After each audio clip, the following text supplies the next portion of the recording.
ao longo da pesquisa, né, eu fui analisando a montagem e a mise-en-scène dessa obra do diretor e percebi que nesses primeiros filmes ele faz esse investimento, né, numa montagem intelectual, numa montagem dramática, e em dado momento, a partir de Branco Sai, esses planos se alongam, o enquadramento ele fica mais fixo e esse enquadramento abre também, e ao mesmo tempo ele vai abandonando a entrevista como dispositivo principal e assumindo o argumento de ficção científica especificamente,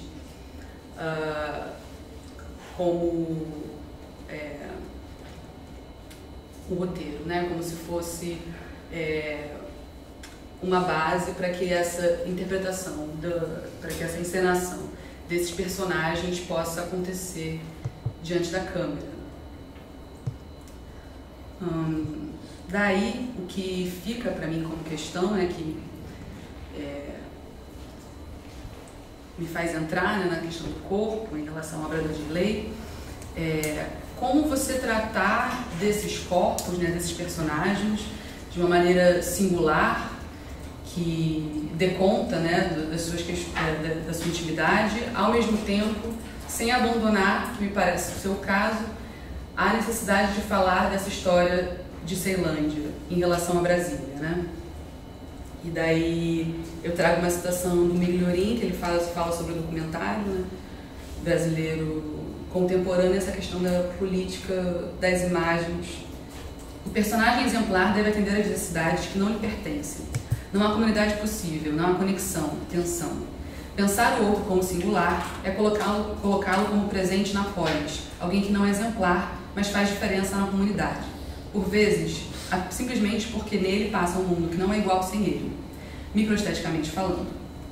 O singular não é o exemplar, nem o que sente diferente do outro ele é. Justamente o que faz... E o que sente diferente do outro ele é. Justamente o que faz vibrar sem isolamento o mundo na sua diferença. Então eu vou tratar aqui um pouquinho dessa questão da construção da mise-en-scène do diretor com esses personagens, e para tratar de uma certa passagem que acontece nesse filme, e Não Era Uma Vez Brasília, de uma espécie de corpo-máquina para um corpo-arquivo, né? Branco Sai gira em torno de 3 protagonistas inseridos num universo de ficção científica em que Brasília foi dominado pela tecnocracia estatal. Dimas Cravalanças é um viajante do tempo incumbido por um estado futurista de desvendar um crime ocorrido nos anos 80, a invasão policial do bairro do Quarentão, em Ceilândia. A Dimas é dada a tarefa de voltar ao passado num container máquina do tempo e encontrar uma testemunha do caso. Sartana vive isolado num depósito onde coleta e conserta pernas mecânicas defeituosas, além de cuidar da própria prótese. Marquinha é também deficiente físico e passa a maior parte do tempo se movendo pela casa em sua cadeira de rodas. Ele tem um bunker subterrâneo onde abriga um estúdio de rádio pirata. Lá ele passa seus dias a narrar as memórias do Quarentão, embalado por raps daquela época. Segundo ele, Branco Sai ratifica uma citação à fala da polícia ao invadir o Quarentão, minutos antes de começar a chacina. Nesse dia, Marquinhos foi baleado e perdeu o movimento das pernas, tornando-se cadeirante. Sartana foi atropelado pela cavalaria e teve uma perna amputada. Há uma cena no filme em que são mostrados seus testemunhos, Dimas depositado nas paredes do container, entrevistas com Marquinhos e Sartana sobre o fato. O universo de ficção científica permanece em Era Uma Vez Brasília. O filme começa numa passarela que cruza a linha do trem em Ceilândia. Vemos o retorno do personagem Marquinhos, que trama um plano aos sussurros com uma mulher negra que depois sabemos ser Andréia, ex-presidiária e integrante do exército revolucionário chefiado por ele. Somados ao roteiro de ficção, o diretor filma os protestos contra o processo de impeachment da presidenta Dilma Rousseff, que tomava a cidade à época. Enquadrado num plano geral fixo, o líder da tropa está em frente ao plano central, o Planalto Central, que parece queimar pelas chamas dos manifestantes. Ouvimos trechos da sessão final do julgamento no Senado, além do primeiro pronunciamento de Michel Temer como presidente interino.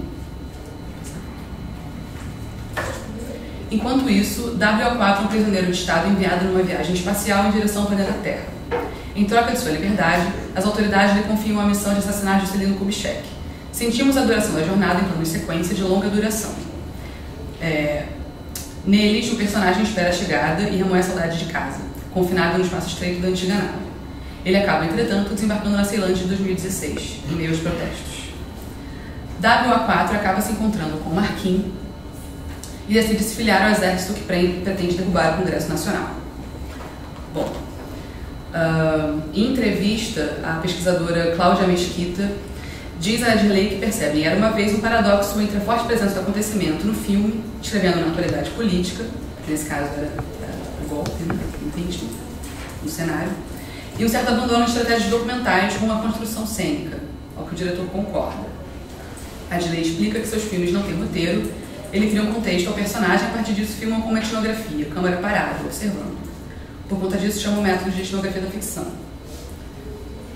À medida que o diretor investe na construção da mise-en-scène, há uma mudança na dinâmica entre fala e corpo nos filmes.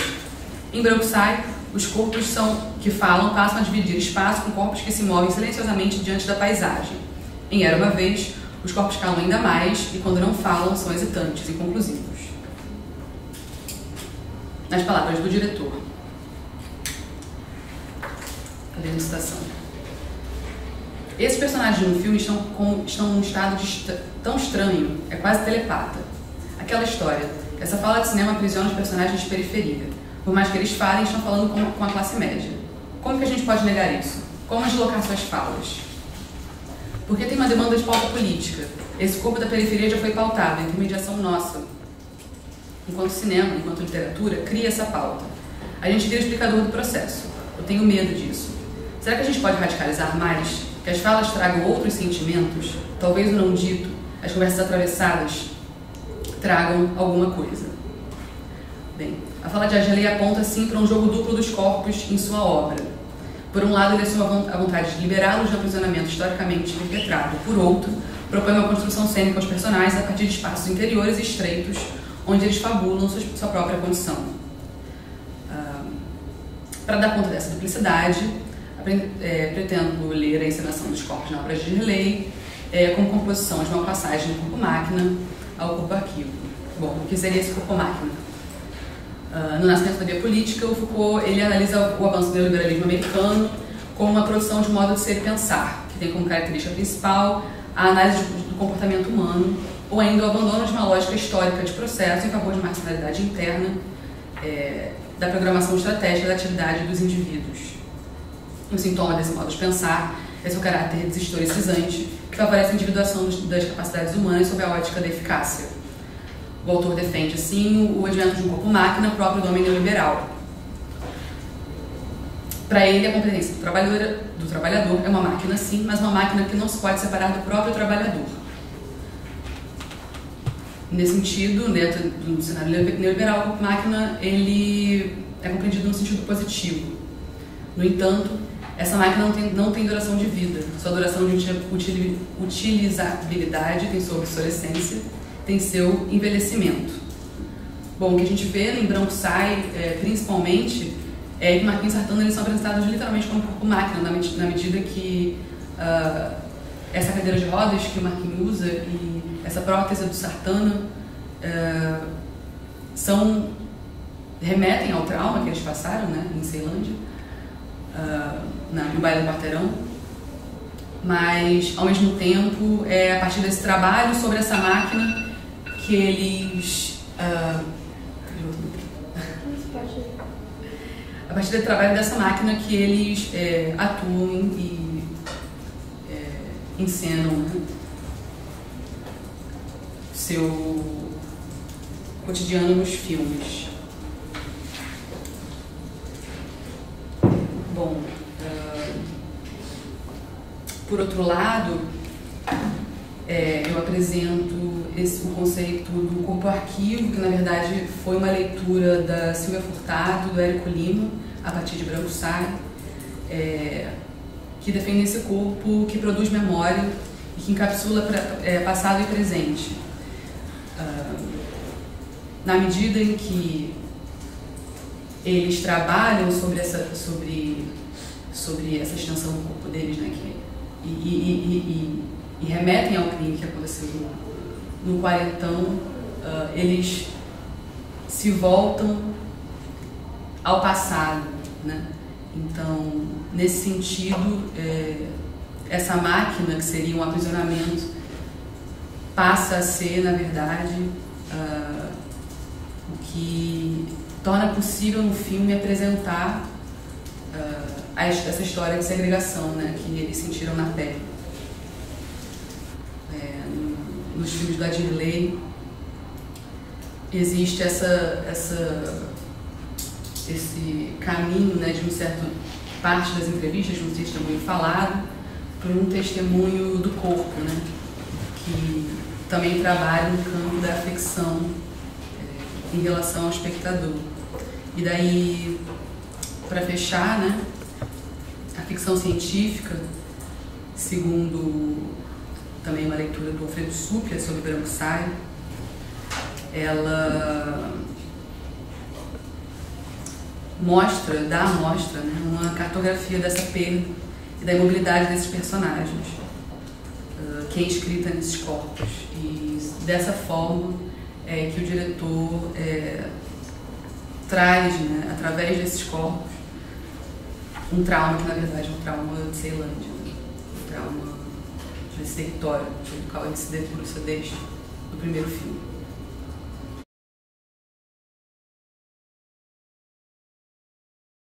Então eu parto de uma observação de um contexto atual de produção do cinema, não só brasileiro, mas principalmente do cinema pernambucano, em que se nota uma interação estética e conceitual desse cinema com elementos da arte contemporânea, e no caso aqui com a performance.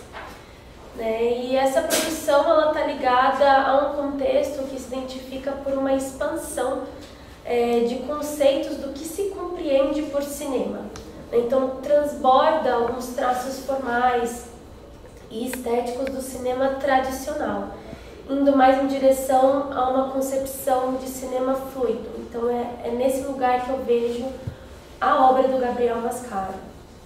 Estudo mais um filme dele que se chama Avenida Brasília Formosa, que é um filme de 2010. Eu vejo esse filme dentro do que se chamaria de um regime performativo da imagem. Então isso significa que o filme ele convoca, né, o corpo e as afetividades do participante, né, no sentido afetividade, não afetividade emocional, mas no sentido de afetação, né, de conseguir afetar o corpo do participante do filme, né, que no caso eu não chamo de personagem, porque enfim, vou explicar, mas o Gabriel Mascaro também desconstrói um pouco a questão do que seria personagem. Então eu chamo de participantes e do próprio público, quando entra em contato com esse filme. Né? Então isso desestrutura um pouco esse regime discursivo, um regime narrativo, imersivo do cinema. Então, a partir disso, nesse filme ele incorpora, na verdade, muitas maneiras de se trabalhar a linguagem audiovisual. Então, ele amplia e multiplica para o corpo do espectador através do diálogo com outras linguagens, né? Então, ele dialoga com a linguagem do vídeo, com a linguagem do vídeo amador, do vídeo profissional, das imagens de computador, das imagens do videogame, das imagens do reality, das imagens televisivas. E então, a partir disso, com todos esses diálogos, e principalmente com o diálogo com a performance, né, eu faço essa análise associativa desse filme com a arte processual, né, com esse work in progress e com essa construção da persona performática, né, que eu estou trazendo aqui. Alguns elementos da performance assim, que a gente pode ver nesse filme, né, é uma temporalidade que esse filme constrói a partir da própria experiência do filme. Né? Então, é um tempo criado pelo filme e é só naquele momento que é construído. Né? E a performance tem essa característica. O próprio ritmo da composição em andamento e na duração dos planos, né? Uma abertura maior para o erro, né? uma utilização de um não roteiro, a mediação dessas pessoas, né? A mediação dos corpos por mídias tecnológicas, a própria aproximação que eu acabei de falar com outras práticas midiáticas e artísticas, isso também é uma característica da performance. Né? E o filme também tem como objetivo o registro de um processo, né? E não de um produto final. Né? Então a gente vê que é um filme que não chega a nenhum lugar, porque ele não quer chegar em nenhum lugar. tem um baixo custo de produção, né, que também é uma característica. E nesse processo, né, existe uma ressignificação dos corpos que estão ali nesse filme. E uma ressignificação não só desses corpos, mas desses corpos com a cidade e das relações dos moradores dessa comunidade. Porque esses participantes do filme, né, é algo que a gente não consegue dizer, só, claro, se você for depois, né, estudar o filme e tudo mais, mas eles não se conhecem, eles moram no mesmo lugar, eles moram no bairro de Brasília Teimosa, que é um bairro de Recife, é uma comunidade, e o filme, então, ele é construído a partir, né, tecendo uma relação entre pessoas que não se conhecem, mas moram no mesmo lugar, né, que seria essa performance construída pelo filme. E, de novo, é um filme que questiona parâmetros convencionais, né, tradicionais do cinema, e a própria ideia de que a performance cria vestígios, cria rastros, e no caso, o rastro aqui é a própria materialidade em que o filme se tornou. Então, para trazer mais essa questão da persona performática, né,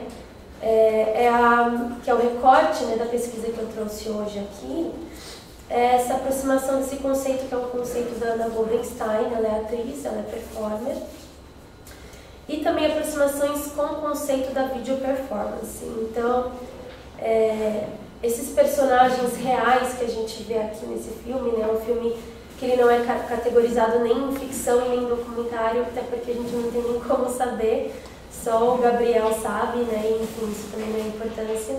Mas esses personagens reais, eles são vistos aqui também como atores-autores, né, porque eles estão em constante processo da construção do eu, a partir da relação com aquelas pessoas e com a cidade, que é essa performance, essa atitude performática que eu chamo, sem um estabelecimento de um roteiro prévio.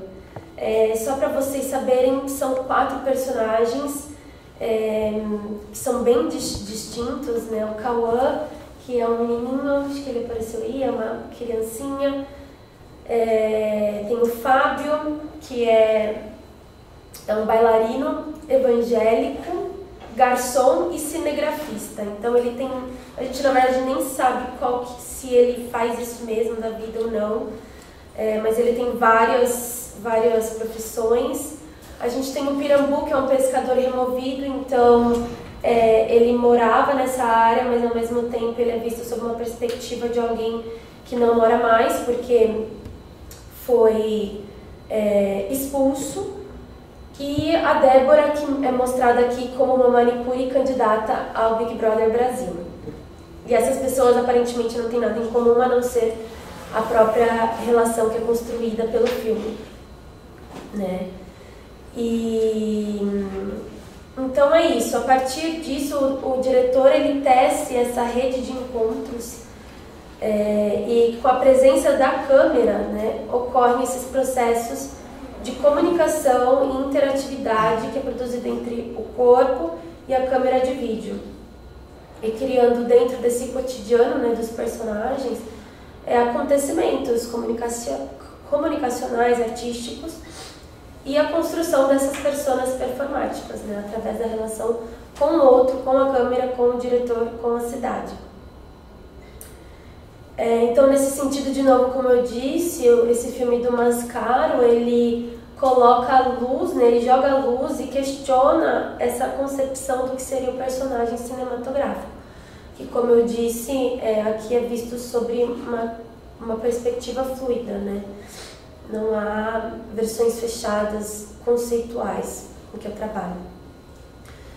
Então, a própria Ana Goldenstein fala, né, no livro dela, que se chama Persona Performática, levou os cineastas a procuras semelhantes, porque de uma qualidade cênica performativa, porque o ator ele traz uma presença diferente da performance, que é a presença da representação, né, que é uma construção, a representação é uma construção do interior para o exterior, e a performance sempre leva em conta, na verdade, o presente e o exterior, seja pessoas ou contexto, cidade, enfim, objetos. E para Ana Goldenstein, então, essa persona, que eu acho que não só esse conceito ele pode ser levado também para o contemporâneo, para a gente compreender também a sociedade como um todo, mas a persona, ela amplia as fronteiras do eu, né? Então ela cria distintas possibilidades de construção e apresentação do eu. Já o personagem não, o personagem lida já com concepções fechadas do eu, né? Então ainda o César Migliorin fala muito sobre isso. Eu não coloquei a citação aqui, mas posso passar depois para vocês, mas que ele fala um pouco também sobre construção de personas, que é essa construção da presença juntamente com a câmera e com essa rede de encontros que o filme promove. E fala um pouco dessa insuficiência, às vezes, que o cinema tradicional apresenta em captar os sujeitos inteiramente em sua complexidade, porque para fazer o roteiro você tem que tipificá-los para dentro de uma narrativa, né? Então o César Migliorin fala que é mais comum a gente ver filmes como o do Mascaro, que levam em conta a performance, uma tentativa de uma fuga, de uma funcionalização do sujeito, né? Que se distancia desse idealismo de um discurso acabado, mas na verdade para a gente, né, tá na proposta que nem do Gabriel Mascaro, mas na verdade para estar nesse discurso inacabado, de realmente estar em presença com corpos, com gestos e com as falas que estão numa frequente deriva, né, que estão sempre mudando. E é interessante porque outro autor, performer, muito conhecido, Renato Corri, fala muito também sobre a questão do porquê que a performance, ela cada vez mais, não só na arte, como eu disse, né, na construção do sujeito contemporâneo mesmo, na sociedade, para o Renato Corri há uma crise da representação hoje. Na verdade, há hoje uma busca por uma leitura que seja uma leitura emocional, uma leitura de afetação, uma leitura do não verbal. E isso, na verdade, demonstra um dos escalecimentos de alguns paradigmas da modernidade. Então, isso também seria, de alguma maneira, um devir assim, do cinema cada vez mais indo para essa dimensão performática da imagem, da construção do eu, que seria essa persona.